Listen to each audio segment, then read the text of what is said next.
ಪೈಲೋನಿಡಲ್ sinus. ಬಹುಶಃ ಕೆಲವರಿಗೆ ಈ ಹೆಸರು ಹೊಸದಾಗಿರಬಹುದು. ಇದೊಂದು ನೋಡಕ್ಕೆ ಸಾಮಾನ್ಯ ಅಂತ ಅನಿಸಿದ್ರೂ ನಿರ್ಲಕ್ಷ್ಯ ಮಾಡಿದರೆ ಗಂಭೀರವಾಗಬಲ್ಲ ಒಂದು ಸಮಸ್ಯೆ.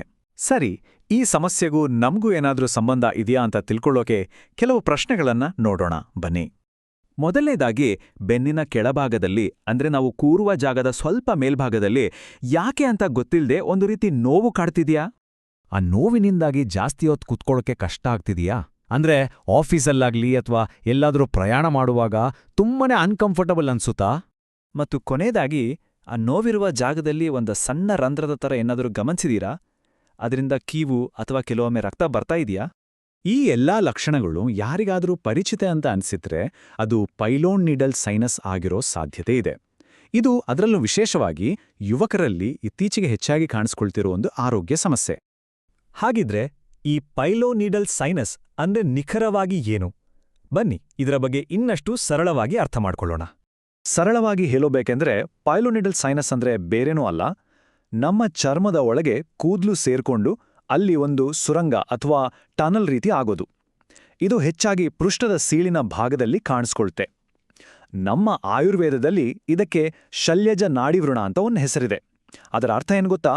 ಕೂದಲಿನಂತಹ ಹೊರಗಿನ ವಸ್ತುವಿನಿಂದ ಉಂಟಾದ ನಾಳದಂತಹ ಗಾಯ. ನೋಡಿ ಎಷ್ಟು ನಿಖರವಾಗಿ ಹೇಳಿದ್ದಾರೆ. ಆದ್ರೆ ಇದು ಉಂಟಾಗೋದೇಗೆ? ನೋಡಕ್ಕೆ ಒಂದು ಸಣ್ಣ ಗುಳ್ಳೆ ಥರ ಕಾಣೋ ಇದನ್ನ ಯಾಕೆ ಅಷ್ಟೊಂದು ಗಂಭೀರವಾಗಿ ತಗೋಬೇಕು?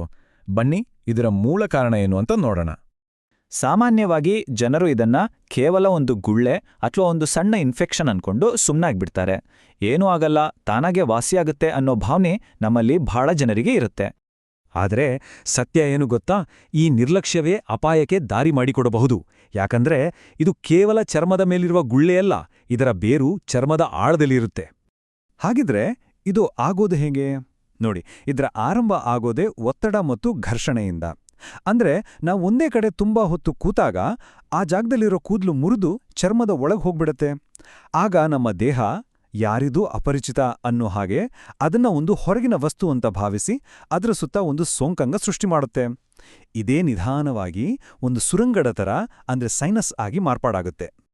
ಇದಕ್ಕೆ ಕಾರಣವಾಗುವ ಕೆಲವು ಸಾಮಾನ್ಯ ಅಂಶಗಳೆಂದ್ರೆ ತುಂಬಾ ಹೊತ್ತು ಒಂದೇ ಕಡೆ ಕೂತು ಕೆಲಸ ಮಾಡೋದು, ಪದೇ ಪದೇ ಬೈಕ್ ಓಡಿಸೋದು, ಆ ಭಾಗದಲ್ಲಿ ದಟ್ಟವಾಗಿ ಕೂದಲು ಬೆಳೆಯೋದು ಮತ್ತು ವೈಯಕ್ತಿಕ ಸ್ವಚ್ಛತೆಯ ಬಗ್ಗೆ ಸರಿಯಾಗಿ ಗಮನ ಕೊಡದೇ ಇರೋದು.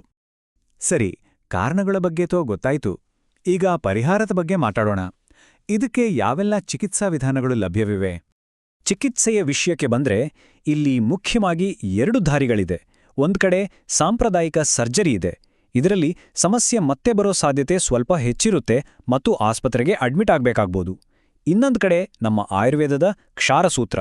ಇದರ ವಿಶೇಷತೆ ಅಂದ್ರೆ ಇದರಲ್ಲಿ ಸಮಸ್ಯೆ ಮತ್ತೆ ಬರೋ ಚಾನ್ಸ್ ತೀರಾ ಕಡಿಮೆ. ಅಷ್ಟೇ ಅಲ್ಲ, ಇದನ್ನ OPD ಬೇಸಿಸ್ ಮೇಲೆ ಅಂದ್ರೆ ಆಸ್ಪತ್ರೆಗೆ ಅಡ್ಮಿಟ್ ಆಗ್ದೇನೆ ಮಾಡಿಸ್ಕೊಳ್ಬೋದು. ಹಾಗಿದ್ರೆ ಈ ಕ್ಷಾರಸೂತ್ರ ಅಂದ್ರೆ ಏನು? ಇದು ತುಂಬಾನೇ ವಿಶಿಷ್ಟವಾದ ಒಂದು ಆಯುರ್ವೇದ ಚಿಕಿತ್ಸಾ ಪದ್ಧತಿ. ಇದರಲ್ಲಿ ಗಿಡಮೂಲಿಕೆಗಳ ಲೇಪನವಿರುವ ಒಂದು ವಿಶೇಷವಾದ ದಾರವನ್ನ ಬಳಸ್ತಾರೆ. ಈ ದಾರವೇ ಆ ಸೈನಸ್ ನಾಳವನ್ನ ನಿಧಾನವಾಗಿ ಕತ್ತರಿಸಿ ಸ್ವಚ್ಛಗೊಳಿಸಿ ಒಳಗಿನಿಂದಲೇ ಸಂಪೂರ್ಣವಾಗಿ ವಾಸಿ ಮಾಡೋ ಕೆಲಸ ಮಾಡುತ್ತೆ. ಇದು ಕೆಲಸ ಮಾಡೋ ರೀತಿ ಇದೆಯಲ್ಲ, ನಿಜಕ್ಕೂ ಅದ್ಭುತ. ಯೋಚನೆ ಮಾಡಿ, ಒಂದೇ ಒಂದು ದಾರ 3 ಕೆಲಸಗಳನ್ನ ಒಂದೇ ಸಾರಿ ಮಾಡುತ್ತೆ. ಮೊದಲು ಅದು ಪ್ರತಿ ವಾರ ಆ ಸೈನಸ್ ಟ್ರ್ಯಾಕ್ ಅನ್ನ ನಿಧಾನವಾಗಿ ಕತ್ತರಿಸ್ತಾ ಹೋಗುತ್ತೆ. ಎರಡನೆಯದಾಗಿ, ಅದೇ ಸಮಯದಲ್ಲಿ ಆ ದಾರಕ್ಕೆ ಲೇಪಿಸಿರುವ ಔಷಧಿ ಇದೆಯಲ್ಲ, ಅದು ಇನ್ಫೆಕ್ಷನ್ ಅನ್ನ ತೆಗೆದು ಗಾಯವನ್ನ ಕ್ಲೀನ್ ಮಾಡುತ್ತೆ. ಇನ್ನು ಮೂರನೇದು, ಈ ಪ್ರಾಸೆಸ್ ನಡೀತಿರುವಾಗಲೇ ಗಾಯ ಒಳಗಿನಿಂದಲೇ ವಾಸಿಯಾಗ್ತಾ ಬರುತ್ತೆ. ಇದೊಂದು ರೀತಿ ಕಟಿಂಗ್, ಕ್ಲೀನಿಂಗ್ ಮತ್ತು ಹೀಲಿಂಗ್ ಎಲ್ಲವೂ ಒಟ್ಟಿಗೆ. ಚಿಕಿತ್ಸೆ ಬಗ್ಗೆತೋ ಗೊತ್ತಾಯ್ತು. ಆದ್ರೆ ಈ ಸಮಸ್ಯೆ ಬರದಂತೆ ತಡೆಯೋದು ಎಲ್ಲಕ್ಕಿಂತ ಉತ್ತಮ ಅಲ್ವಾ? ಹಾಗಿದ್ರೆ ಇದಕ್ಕೆ ಕೆಲವು ಸರಳ ಮುನ್ನೆಚ್ಚರಿಕಾ ಕ್ರಮಗಳನ್ನ ನೋಡೋಣ. ಇದನ್ನ ತಡೆಯೋಕೆ ಕೆಲವು ಸಿಂಪಲ್ ಸ್ಟೆಪ್ಸ್ ಇವೆ. ಮೊದಲನೇದಾಗಿ, ಒಂದೇ ಕಡೆ ತುಂಬಾ ಹೊತ್ತು ಕೂರೋದನ್ನ ಕಡಿಮೆ ಮಾಡಿ. ಪ್ರತಿ ಗಂಟೆಗೊಮ್ಮೆ ಎದ್ದು ಸ್ವಲ್ಪ ಓಡಾಡಿ. ಎರಡನೇದಾಗಿ, ಆ ಜಾಗವನ್ನ ಯಾವಾಗ್ಲೂ ಕ್ಲೀನಾಗಿ ಮತ್ತು ಒಣಗಿರುವಂತೆ ನೋಡ್ಕೊಳ್ಳಿ. ಕೊನೆಯದಾಗಿ, ಆ ಜಾಗದಲ್ಲಿ ದಟ್ಟವಾದ ಕೂದಲಿದ್ರೆ ಅದನ್ನ ನಿಯಮಿತವಾಗಿ ತೆಗೆಯೋದು ಒಳ್ಳೆಯದು. ಇಷ್ಟೆಲ್ಲ ಮಾಹಿತಿ ತಿಳಿದ ಮೇಲೆ ನಾವು ನೆನಪಿಡಬೇಕಾದ ಅತೀ ಮುಖ್ಯವಾದ ಪಾಠ ಏನು? ಎಲ್ಲಕ್ಕಿಂತ ಮುಖ್ಯವಾದ ಮಾತಂದ್ರೆ ಇದನ್ನ ಯಾವತ್ತೂ ನಿರ್ಲಕ್ಷ್ಯ ಮಾಡಬೇಡಿ. ಯಾವುದೇ ಸಮಸ್ಯೆ ಆಗ್ಲಿ ಆರಂಭಿಕ ಹಂತದಲ್ಲೇ ವೈದ್ಯರನ್ನ ಭೇಟಿ ಮಾಡೋದು ಬಹಳ ಮುಖ್ಯ. ಇದರಿಂದ ಚಿಕಿತ್ಸೆ ಸುಲಭ ಆಗುತ್ತೆ ಮತ್ತು ಬೇಗನೆ ಗುಣಮುಖರಾಗ್ಬೋದು. ಈ ಎಲ್ಲಾ ಚರ್ಚೆಯ ಕೊನೆಯಲ್ಲಿ ನಾವೆಲ್ಲರೂ ನಮ್ಮನ್ನೇ ಕೇಳ್ಕೊಳ್ಬೇಕಾದ ಒಂದು ಪ್ರಶ್ನೆ ಇದೆ.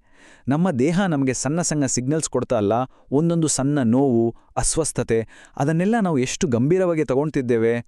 ಬಹುಶಃ ನಮ್ಮ ಆರೋಗ್ಯದ ಬಗ್ಗೆ ಇನ್ನೂ ಸ್ವಲ್ಪ ಹೆಚ್ಚು ಗಮನ ಕೊಡುವ ಸಮಯ ಬಂದಿದೆ ಅಲ್ವಾ?